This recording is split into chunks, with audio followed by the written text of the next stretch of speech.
I am so excited. I have an ultimate entrepreneur, Talmage Spicer. He is the CEO of the Uncle Sonny Project. Welcome to the Playbook, my friend. Thank you so much for having me. This is such an honor. I'm so excited. Well, it's so much fun for me because I get to do a little due diligence on everyone that comes on the show. And there's certain souls that I think are just so aligned with my journey and my perception. And it seems to me that you, in your career, had a quantum shift of perception. That you started to realize that you give meaning to what you see, and you even utilize a term called the perceptionist, I think, or something like that, along with audiobooks, free books, podcast.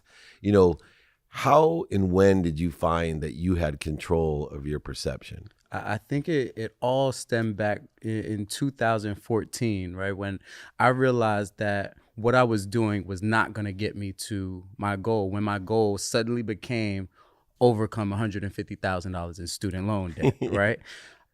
They wanted me to pay $4,000 a month on the hardship program, and the regular 9 to 5, I just didn't see it, fulfilling that task. And I dove with into after books. tax dollars, by the way. Yes. A lot of people don't know, student loans are after tax dollars. So we're looking about $8,000 a month. Right. That's the hardship. Yes, that's the hardship. We're helping you out. Take Right. it easy. I know Your first 100 grand goes to us. Yeah. Oof. And it was tough.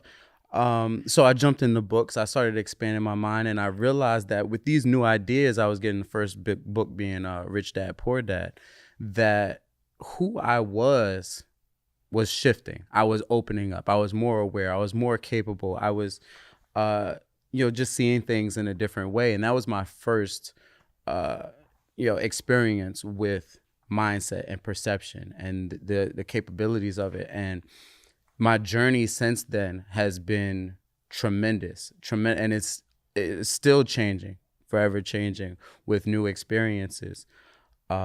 And with those experiences, it seems there's always an evolution, that we start with Rich Dad, Poor Dad, Think and Grow Rich, different books that, change the way we look at business, gives it a more belief type of an attitude, other than what we've learned in great business schools like Fairleigh Dickinson that you went to, or other people I know that go to Stanford, Harvard, Penn, Wharton. And yet it is the power of the mindset that then also changes this intuition. And you have written a book about intuition, about trusting your gut and being gutless. How have you learned that the gut, this feeling, this intuition, is relative to the mindset that you learned from, Rich Dad, Poor Dad, or Think and Grow Rich? Right. I think that because there's something out there, I believe that there's something bigger than us at play, right? That we're tapped into this energetic field, and the way we communicate with it is through feeling and emotion, right? And that plays heavily in your gut. That's where it happens, right? So you have this inkling, right, that I should go this way, and that way looks scary. Right. So we avoid it, and we already know what happens when you avoid it. We can look at the statistics. We can look at the average lifestyle. People are living unfulfilled, unmeaningful lives because they're afraid to go without. They need to survive. We need to provide for our kids. And I don't want to say that that's not important. However, there is something on the other side of that fear when you follow your gut. And I think it's also important to say, while we're on the matter, that your gut is like that GPS. And it needs to be set first, right? You need to have a destination first. So you have to kind of have an idea of what is your ideal situation. And once you build a relationship with that, with this vision, a greater vision for yourself, your gut is going to take you straight to it. It's amazing because, in that book, have the guts to follow your guts. And then while playing it safe is the biggest risk of all. Having the guts to follow your guts determines, I think, people getting confused on, how do I know what that gut feeling is? Because you get it when you're taking a test, right? A or B. And we've all taken so many different tests that have multiple choice on it. And you get so confused because all of a sudden your gut starts contradicting itself. Or is that your gut contradicting itself? And is there a timing to know when you have a decision to make, where your gut is making the decision or where your mind is making the decision? I think that, the way we're set up, it's going to be in alignment. Like, your gut doesn't work without your mind doesn't work without your gut, right? And when you think that your gut is supposed to knock everything out the park right there in these micro situations, it's important to zoom out, right? Because a lot of the times the things don't make sense until, like, hindsight is 2020. It doesn't make sense looking into the future. I thought that I needed to pass this test so that I can become a doctor or something like that. And my gut said pick C, and I failed the test. But now I'm a musician or something like that. You know, you don't really know what is going to happen or what is meant for you. But in those moments, your gut, I think, is guiding you to your ultimate good. And you don't really get to piece that together until the thing is done. Which I love, and which is why I wanted to have you on the podcast, is that very few people can articulate what I think is the foundation of my decision-making process. And I've written a lot of books about decision-making. I talk about decision-making. And you started there by saying, hey, I believe there's something bigger than me, an omniscient, all-powerful, all-knowing source. But there's a missing component that you believe as well, which you just described, that not only must you believe there's something bigger than you, but you must believe that at all times, that omniscient, all-knowing, all-powerful loves you as much as your mom loves you, or you love your own children. Therefore, when you pick the wrong answer, or what you perceive to be the wrong answer because the Scantron said it was B, not C, Right. that according to the omniscient, all-powerful, and all-knowing who loves you more, says, no. For your journey, C's the right answer, because if you did B, you'd be stuck in a job and be miserable, divorced, whatever else is going to happen to you, because you're constantly promoted and protected. Even in the microcosmic incident, it seems as if you've been misled, mistreated, punished even, or even victimized. But yet, often what seems to be victimization and punishment is promotion and protection. How can we have the faith not only in the gut, but who the gut talks to, which I believe the gut is talking to the omniscient, all-powerful, and all-knowing? How can we have that faith that when we miss the test or break up with our girlfriend or don't get the job or get an illness even, that's occurring for a bigger or better purpose? Right. I think that it's a practice. It's a practice. There's no faith button that you could just hit and, you know, you're just walking by faith and not by sight. But there is a reason. I think that if you start with your why, right? If you start with a vision and why that vision is important to you, then you can start to say, okay, this is meant for me. And that belief alone will trickle into a need to reiterate, to reprogram, to say, like, good things do happen to me. Why? Because it's important that they do. Because if they don't, then for me, you know, if I speak about myself, it's a tug of war between living fulfilled and living a meaningless life. You know, I came to the realization during my journey that living on a day-to-day basis is a choice. You know, there is an option to take your life, and that's very real. So if I was going to stay here, if I was going to choose to be here, I need to do it for a meaning, right? For a purpose that is bigger than me. And the only way I saw myself being successful in that is believing that I would be. Because you don't go into a basketball game thinking that you're going to lose and then expect to win. You just don't. And then when you get there, you also get to play with fear too, you know, because fear is obviously a big hurdle to having that type of faith, the type of faith that you need to live a life by design. And we get to sit with it. We let those feelings, those emotions, those anxieties, those regrets come up, and we address them. And through that practice of one, feeding your faith, addressing and starving your fears, that's where you get that type of conviction that takes you to success. And between feeding the faith and avoiding fear, or, you know, somehow reconciling that, is risk. Right? You know, people's perception of faith and people's perception of fear determine the quantitative value that they're placing upon risk. And a lot of people don't take the time to figure out their own timing and risk tolerance. Yet what they're doing is adhering the decisions and actions in their lives according even to the highest decision of whether I want to live today or not, which is your decision, based upon one thing: risk. And that's the ultimate perception. uh, and how do you reconcile that risk with your faith and fear? Because that risk will determine whether or not you can move forward, backwards, or sideways. Right, right. I think that when it comes to building a relationship with risk, it's all about awareness, right? It's to somebody who is financially literate, making a bigger investment isn't as much of a risk as somebody who has no clue what they're doing, right? And I think that a lot of us that haven't, exposed ourselves to risk, live in a place where we already believe that the world is against us, that we're going to lose, and we can't afford to put ourselves in a situation to lose any more than we've already had. But if you realize that risk is involved, and the only missing key is your education, your exposure, your awareness, then get excited. We get to jump out of planes and we get to do all the crazy things, and we get to actually have a life to live.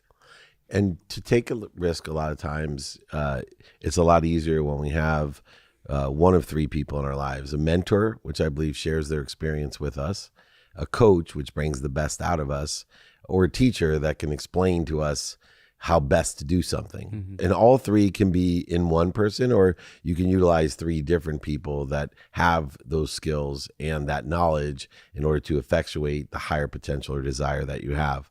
How important was coaching, mentoring, and teaching from where you started in 2014, graduating with all of those $150,000 worth of loans, the hardship of $8,000 a month, but you weren't by yourself, and you seem to, whether it be from after reading Rich Dad Poor Dad or some other books, realize that mentorship, coaching, and teaching was going to be an integral part of not only you as the student, but also you as the coach. Right. It's played a monumentous role in my life, because what mentors do, what coaches do, is they facilitate that awareness, that exposure to different ideas, to different perspectives and ways of doing things where you are limited to do for yourself. They say, well, one of the quotes that come to mind, one of the ideas that come to mind when you bring that up, is that you can't solve a problem with the same thinking that created it. Right? Yes, sir. So how do you get a new way of thinking without an external source that's going to provide that exposure to it? And I think that's where mentors step in, and they're the ones that's sitting at the top of the mountain with a different outlook, and they say, look, I know that you feel this way, I know that you're thinking this way, I used to as well, but what would happen if you looked at it this way?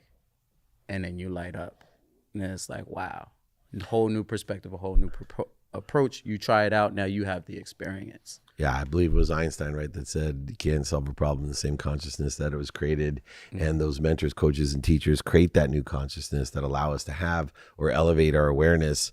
But yet we don't know what we don't know. Right. And, you're an artist.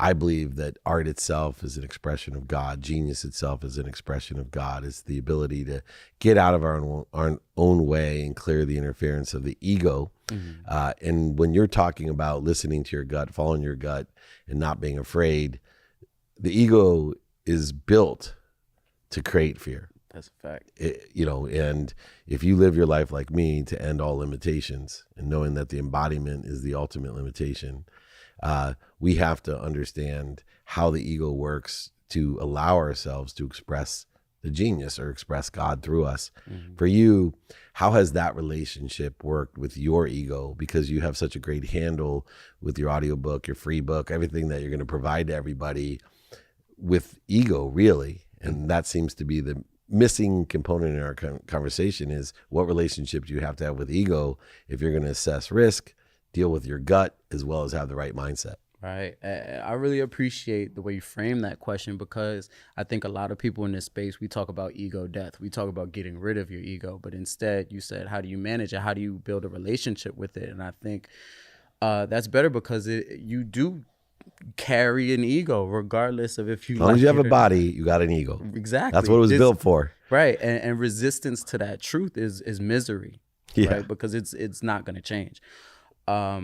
With me, I think there was a point in my life where I realized I didn't know who I was. I didn't know who I was outside of my friends, my family, my my environment that I grew up in until I moved to Idaho, and needed to figure out who I was going to be. And the ego is probably the biggest part of your human identity, that you have to break it down, that you realize that a lot of the things that I believe, a lot of the things that I think that I am are because of, society, because of my family, because of my community. They defined me up until that point. So my relationship with my ego shifted when I realized that it's made up. It's a hallucination. I get to be who I want to be, who my higher self says that I am, or whatever the case. I get to play the role I want to play. And realizing that also brought me to a place where I know that I can live a life that I want to live based on who I'm being. Last question. When you come to the realization, that self-realization that you can be whatever you want, that we give meaning to everything that we see, that we create the risk, we create the limitations, we create the shortages, voids, and obstacles, as well as the opportunities and options that exist, there comes upon the human mind and the physicality, spirituality, and emotional perception, why am I here? Like, if this is just a game, right? If I create my own illusions, right? Is it worth being there? How do you create a solution for that objection of, if everything's BS, then, I should get rid of this limitation and just move on to something bigger and better, because I do have faith there's something bigger and better and it loves me more. What am I doing here? Right. That's deep. I saved the best one for last. I appreciate that. And it is deep because I do believe that, it is BS, belief systems. And you can choose, I guess, if you are convinced that if you do take your own life, that you'll move on to something bigger and better, then you're in a tough spot. But me personally, I believe that if everything is BS and I get to make it up, then I get to make up the best version of it. And I know that I can create heaven here on earth. Why take the risk? Nobody has gone to heaven. Nobody has died, gone to heaven, come back and said, hey, yo, it's lit. It's lit. You might as well, you know what I'm saying? Because that kind of, it kills the idea of heaven if you can just go to hit a button and go there. But we see people living heavenly lifestyles here on earth. And if a strong relationship with yourself is all that it takes to get there in a lot of cases, then why not? And then you have the journey, and the journey is fun. It's just, for me, it's just so many benefits to believing that I can create heaven here on earth.